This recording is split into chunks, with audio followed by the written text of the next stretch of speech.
Newsbreak. Sa headlines kan mga barata, mga opisina sa City Hall building. Sarado, ngunya na primerong Biyernes kang 4-day work week. Bicol Medical Center, day masunod sa 4-day work week. Duwang harong sa Binalaba, Camarines Sur, nasulo. Victory Parade matapos mag-champion ng Naga City sa palarong Bicol 2026. Naga College Foundation athletes nakiugma. Uya na ang mga bareta sa aldaw na ini. Ako po si Chris Palomania. Ibang-iba ang aldaw na Biyernes ngunyan sa City Hall Building, Canaga matapos ipasunod ang 4-day work week. Ang detalyes sa report ni Melvin Machado. Ini ang sitwasyon ngunyan sa laog asin luwas kang City Hall Building kang syudad kang Naga. Sarado ang gabos na mga opisina matapos ipasunod kang lokal na gobyerno ang kasuguan kang gobyerno nasyonal na 4-day work week o apat na aldaw sa laog ning sarong simana na pagtrabaho asin pagpundo kang trabaho kada aldaw na Biyernes. Sa paaging ini mas makakatipid subuot ang mga lokal na gobyerno sa konsumo sa kuryente asin krudo para sa mga bihikulo kang gobyerno. Sulamenteng may laog sa saidang trabaho na empleyado kang lokal na gobyerno kang Naga, iusi mga taga Solid Waste Management Office, Public Safety Office, Bicol Central Station, Naga City General Hospital, City Disaster Risk Reduction Management Office asin iba pang opisina na nangingenotan sa pagtaunin mga importanteng serbisyo sa publiko. Ang City Hall Building ang nababantayan man ngunyan ka mga personahe hali sa Public Safety Office. Para sa GNN TV48 Naga, Melvin Machado, Newsbreak. Mientras tanto, sa susunod pang simana mapuon ang 4-day work week sa Metro Naga Water District. Matapos kan suugma pa lang ini maaprubahan sa pinaggibong meeting kang mga miyembros kang Board of Directors. Susug ki Mr. Chape de la Cruz, ang tagapagtaram kang MNWD, bukas ang sa indang opisina ngunya na aldaw ng Biyernes para mag-ako ka mga mabayad kan sa indang konsumo sa tubig. Sa susunod na simana, solamenteng mawawalat iyo ang mga technical team, arog kang pressure management, leakage team, as in communication center. Iyo po, bukas po ngunyan ang MNWD sa ngunyan na Friday. Next week po mapuon ang paglaog po sa ning Friday. So from Monday to Thursday po bukas ang MNWD from 8 to 5, and then Friday po work from home ang mga office base ang MNWD, pero mawawalat po ang sa mga technical team. Yaon po dyan ang pressure management, ang leakage team, ang communication center, asin si mga driver sa mga lorries.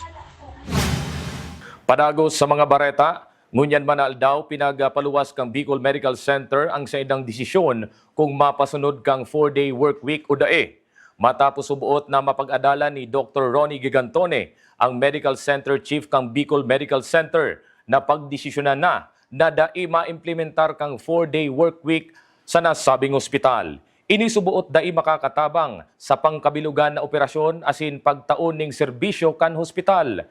Masunod man subuot ang Bicol Medical Center sa mga pinagsusugong pagtitipid sa kuryente asin rekurso kan gobyerno.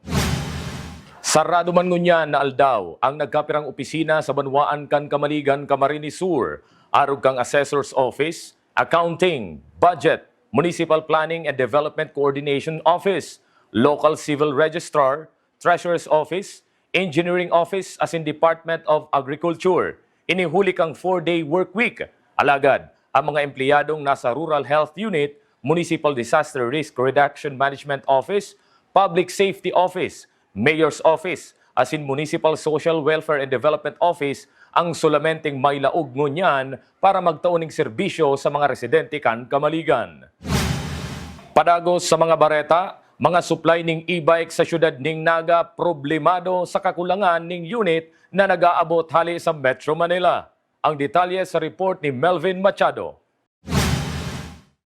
Kulang ang supply nin mga bagong units nin e-bike ang mga tindahan digdi sa syudad kang Naga. Sa meeting ka mga nagpapabakalin e-bike sa syudad asin kang Naga City Bike Board sa pamamayo ni Mr. Boboy Hernandez, sinabi subot sa saindan na mayong nag-aabot na units hali sa Metro Manila. Huli ka ini, mga stock na e-bike ang pinagpapabakal ngunyan sa syudad. Po, nag-meeting kami kusugma, sabi sa Muya, na hold dahil sinda maka-refurnish ka mga supply ninda. So ang binibenta da ninda ngunyan si mga stock lang ninda. So dahil sinda maka-purchase giraray. So siguro gulpi nagbarakal sa Manila dahil napag-supply sinda. Dakula subot ang posibilidad na ang pagkulang-kulang kang units nin e-bike na nag-aabot sa siyudad kang Naga resulta kang dakol na nagbabakal kaini huli kang padago sa paglangkaw sa presyo kada litro kang produktong petrolyo. Ang e-bike kulang subot ang maintenance, may libreng charging station pa sa siyudad. I think iyo siguro ang objeto kayan ta iyo ang number 1 na cost. Kung isipon ta maaman talagang silang expenses. I-charge ninda, may charging station sa city. Pwede na i-charge ng DCA bike ninda. Libre. So ano pa man tapos ang renewal man ninda 155 for 1 year. Di man sila nabakal ning So di man sila nabakal ning maintenance kang e-bike ninda. So very economical. Tapos ang registration 500 for 1 year. So kumpara sa mga motor, insurance, maintenance, oil, gasolina, saka ang kayan itong registration is almost lang around 700 sa motor. Yang pa emission. So dakulang diferensya talaga.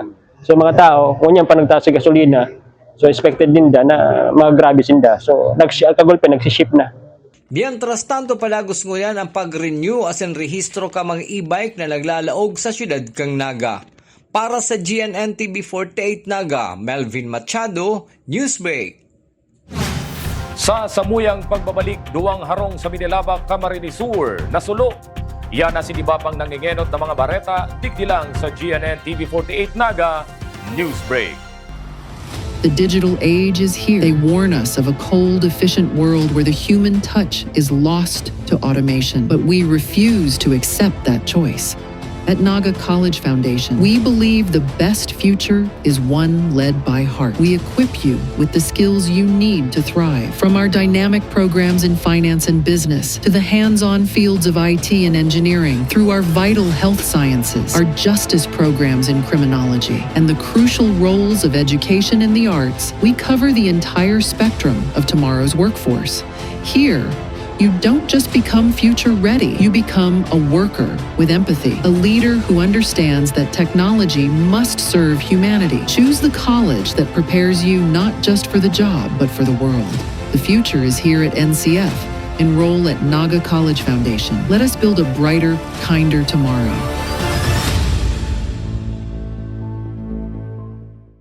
The future is a race. At Naga College Foundation, we don't just keep up. We set the pace and we change the game. College of Business and Management, where ideas grow into enterprises. College of Teacher Education, shaping minds that shape the nation. College of Health Sciences, where compassion meets innovation. College of Engineering, designing solutions that redefine tomorrow. College of Arts and Sciences, fueling creativity, culture, and connection. College of Accountancy and Finance, empowering the economy through mastering numbers and market. College of Criminal Justice Education, protecting communities with excellence and integrity. College of Computer Studies, coding the language of the future. And with NCF micro-credential programs, you don't just wait for the future. You leap into it. Gain and demand skills fast, short, powerful, and flexible. Designed to fit your life and fuel your career. 8 colleges, endless possibilities, and micro-credentials to keep you ahead of the game. Seeing clearly shouldn't mean traveling far from home. At Camsur Eye Center, world-class care is right here in the heart of Rinconada and the Bicol region. With advanced diagnostic tools, ophthalmology specialists, and a team that treats you like family, we bring expert eye care. From children's screenings to managing cataracts, glaucoma, and diabetic eye conditions without the need for long trips. Because your vision matters, and so does your time. Camsur Eye Center, world-class eye care just around the corner. Presyo kang sira asin gulay, naglalangkaw na. Supply nagkukulang-kulang. Ang detalye sa report ni Cristina Valenzuela. Marikas na namamatean kan mga paratinda sa Naga City People's Mall ang paglangkaw kang presyo ka mga produktong gulay asin iba pang rikado. Iniepekto kan padagos na paglangkaw kang presyo kang produktong petrolyo sa nakalipas na mga aldaw. Sigon kay Purita Di Belen, 20 pesos ang inilangkaw sa presyo ka mga gulay, hulita 15 pesos naman ang idinagdag sa pamasahe kang kada kilo ka mga gulay. Mula po nagmahal ang gasolina, pati ang paghanap buhay po namin, naapektuhan po. Nagmahal-mahal na rin po ang mga gulay ngayon. Mga 20 po, nagdagdag pa po siyang 20. Apwar sa mahal na presyo, problema man ka mga paratinda, ang kakulangan sa supply na dinadara sa merkado, kung kaya hanggang ngunyan, namamatean ang maluyang ganansya ka mga negosyante sa NCPM. As usual pa rin. Oo, wala pang pagbabago. Siyempre matumal, garo, ang sarang aldaw na terindahan, nagduduwang aldaw. Siyempre, itong tubo mo garo na ba? Kaya iyan ang nakaka-apekto sa muya. Mientras tanto, halos 50 pesos man ang itinaas sa kada kilo kang mga sira, arog kang salmon, sibubog asin bangus. Nagmahal subot ini puon kan maglangkaw ang presyo kang gasolina na gamit kan mga parasira asin sa pagbiyahe ka ini. Huli sa sitwasyong ini, halos 50% na ang ibinaba sa ganansya ka mga paratindang sira sa NCPM, sigon ki Analiza Mariano.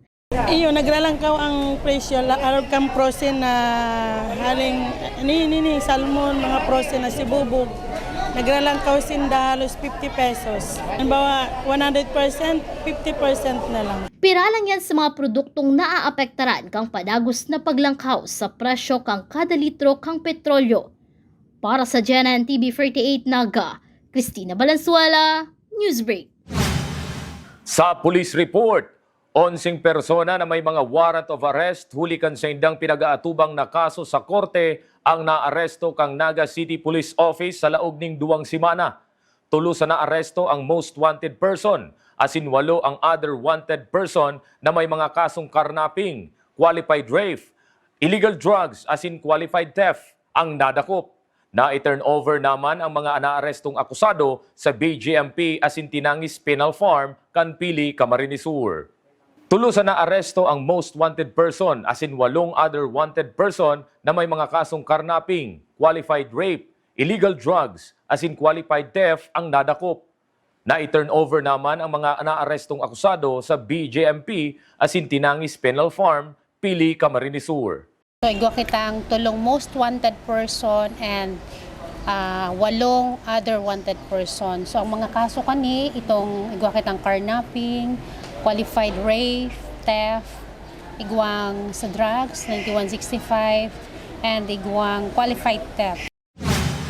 Sa iba pang police report, 2 harong sa Minalabak, Camarines Sur nasulo. Ang detalye sa report ni Cristina Valenzuela. Pasado alas 2 ning hapon kasuudma, kan makaresibi ning report ang mga bombero kang Minalabak na may nasusulong harong sa Zone 1 Baliwag Nuevo, Minalabak, Camarines Sur. Alagad kang mag-abot ang mga bombero. Inabutan ka ini na naubos na kan kalayo ang harong, asin pinagdeklara ng fire out ang area, ulit na nakapag-bucket relay man ang mga kataid na harong. Pinurbaran man na sigbuhon kan mga residente ang kalayo sa sarok pang harong na nadamay sa kasulo. Sigon kay Fire Officer 2 Angelo De Ramos, nadipisilan makalaog ang fire truck, hulit taharayo sa main road ang insidente. Kung kaya pag-abot kan sa indang mga personahe, maluyanaan kalayo. Sa initial na investigasyon kan VFP Minalabak, fabricated na extension wire ang nahihiling nakausakan kasulo. Pagdating namin, fire out upon arrival na kasi yari siya sa light materials. Sa nipa tapos lahat lang kahoy, wala siyang, may konting concrete pero yun. Then yun, base sa investigasyon, initial investigation, pero ang sa tuyang kausa is under investigation pa, pero may lead na kami na kung initial is doon sa extension wire na fabricated, kasi iniiwasan po natin na basta-basta lang mag-fabricate ng extension wire kasi di natin sigurado yung capacity ng wire na pwedeng mag-overload, pwedeng mag-cause ng sunog. Sa alarma naman is yun, fire out upon arrival yan. Kasi pagdating namin wala na. Kumbaga nag-bucket relay yung mga tao doon. pati yung mga barangay officials nandun, na-bucket relay sila para maapula. Kaya pagdating namin, wala na. And yung lugar is from the main road almost 1 kilometer. Ang makakapasok lang is, ang meron lang is patwalk. Kaya yung truck hindi nakapunta doon at medyo malayo nga. Patwalk lang ang lalakarin. Kaya hindi kaya ng truck makapasok. Padagos pang iniimbestigaran kang BFP minalabak kung pira sinaging danyos kang kasulo, mayo man nalugadan o nairido sa nangyaring insidente. Para sa GNN TV 48 Naga, Cristina Balansuela, Newsbreak. Sa iba pang police report, bilang pag-andam sa paabuto na bakasyon na mapuon sa petsa 29 kang Marso hanggang petsa 31 kang bulan ng Mayo, siniguro kan PNP Regional Command 5 na ang Kasurug Crowd Management Advanced Reactionary Force Engagement Contingent na miyembro ang mga trained personnel ang preparadong i-deploy. Makikipag-koordinar man subuot ang PNP Bicol sa Department of Tourism o rugnata dakol na mapuruli asin mabakasyon. Siring kan dati, liwat na malatag ang PNP ni mga Motorist Assistance Center sa mga National Highway asin Police Assistance Desk sa mga simbahan, malls asin iba pang pinagtataong lugar. Sa iba pang bareta, aktibong nagpartisipar ang mga personahe kang Camarines Sur Police Provincial Office sa First Quarter National Simulation Earthquake Drill kan suugma sa Camp Colonel Juan Q. Miranda bilang parte kan padagos na pagpreparar sa kalamidad, urug na kan linog. Nag-duck, cover and hold ang mga pulis, hali sa saindang opisina, pasiring sa salbadong parte kang kampo. Susug ki Police Colonel Virgilio Ulalia Jr., Provincial Director kang PNP Camsur, importante ang arog subuot kaining mga simulation para masiguro na andam ang lambang pulis sa saindang gigibuhon sa panahon ning linog. Pag regular na pinagigibo ang siring ng mga drill, nagtutubod subuot ang mga personnel kan mga dapat nagibuhon sa arog kaining sitwasyon. Sa iba pang bareta, binisita ni Major General Aldwin Almase, Division Commander kan 9th Infantry Division Philippine Army, as in Joint Task Force Bicolandia, ang mga miyembros ng 31st Charge Battalion sa saindang Forward Operating Base sa Barangay Pampang, Dunsol, Sursugon. Pinag-inganyar ni Major General Almase ang mga soldados na maging disiplinado, dedikado asin ipahiling ang pagiging professional na soldados. Ang pagbisita subuot ni Major General Almase sa mga soldados na nakadeploy sa Sorsogon ang pagpapagirumdom na daisindan na lilingawan asin tinatawan importansya ang saindang pagserbis sa komunidad. Sa ibang bareta, mga Philippine Army Reservists sa Camarines Norte nagpartisipar sa blood donation activity. Ang detalye sa report ni Juan Carlos Aguirre. Nagpahiling kan sa indang pagiging andam asin pagkamakulog ang mga reservist kan Philippine Army sa paagi kan pagpartisipar sa simultaneous blood donation activity na ginibo sa Banwaan Indaet, Camarines Norte.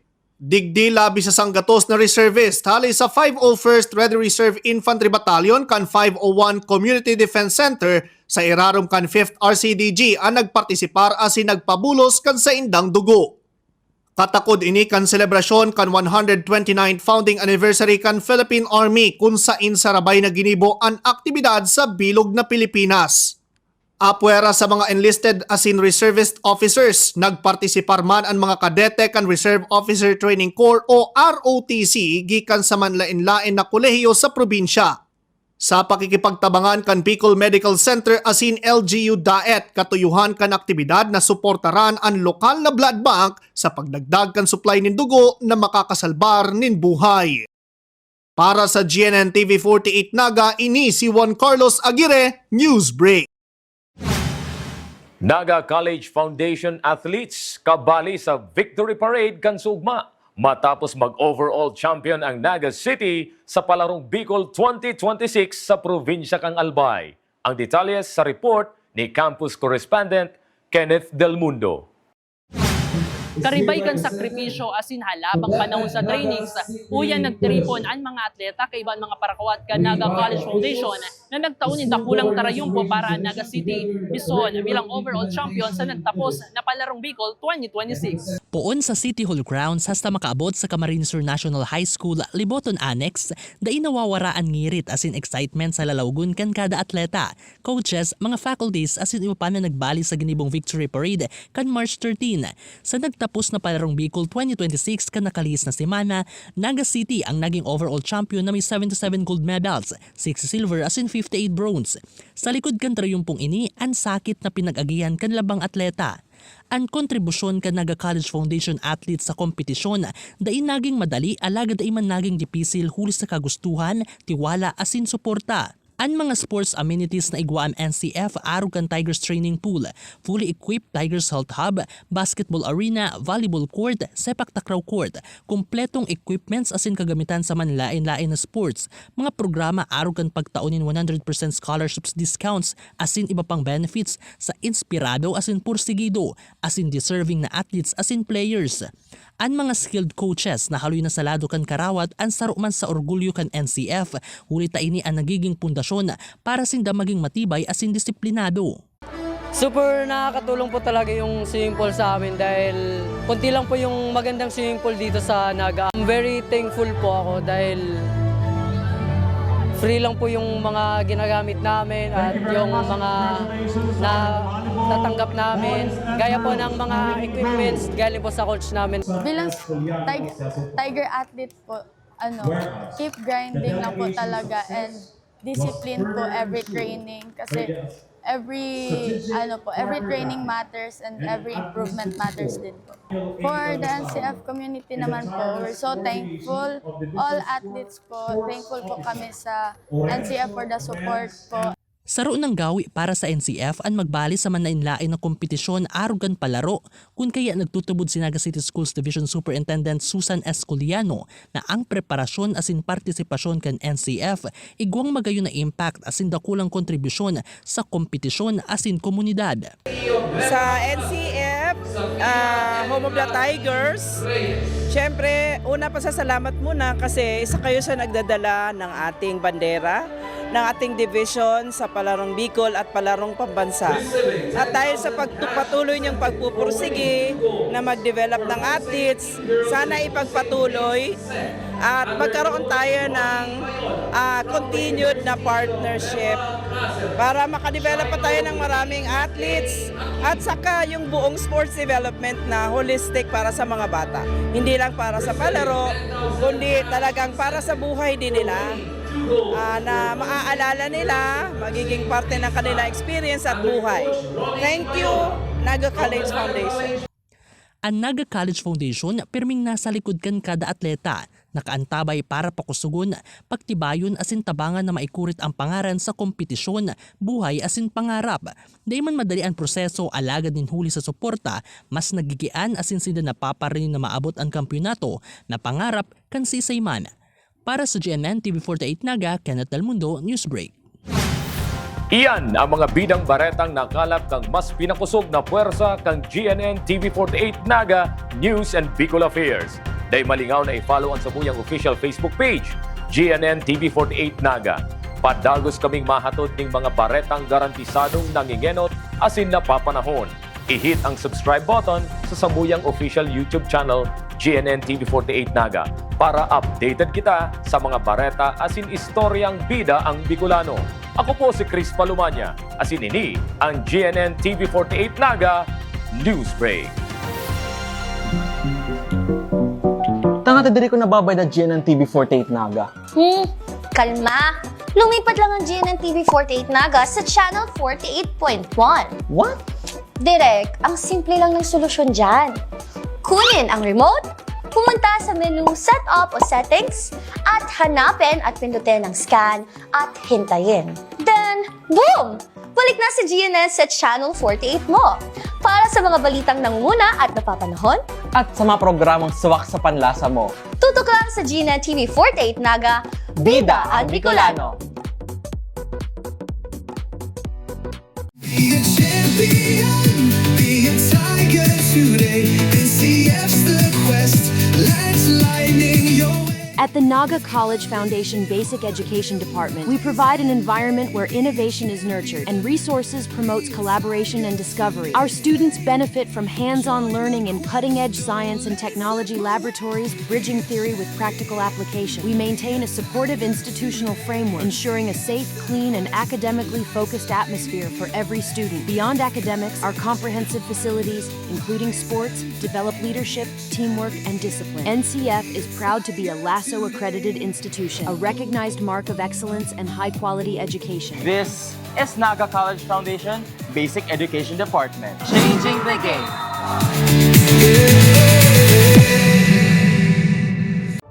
Ano nga ba ang go bag? Ito ay isang halimbawa ng go bag. Maring ito ay isang maging backpack, duffel bag, or sa pagkakataong ito, ang aking go bag ay isang dry bag. Ano nga ba ang laman ng aking go bag? Tubig, pagkain, at gamot. Hygiene kit. Meron pa ako ditong sabon, toothbrush, toothpaste, at shampoo. Flashlights and headlamps. Advisable na magdala po tayo ng power bank. Of course, your communication device, notebooks, and other documents. Duct tape and masking tape. Working gloves. First aid kit. At this moment po, naglagay po ako ng dalawang klaseng rope. Raincoat. Meron po ako ditong mirror, extra batteries, whistle.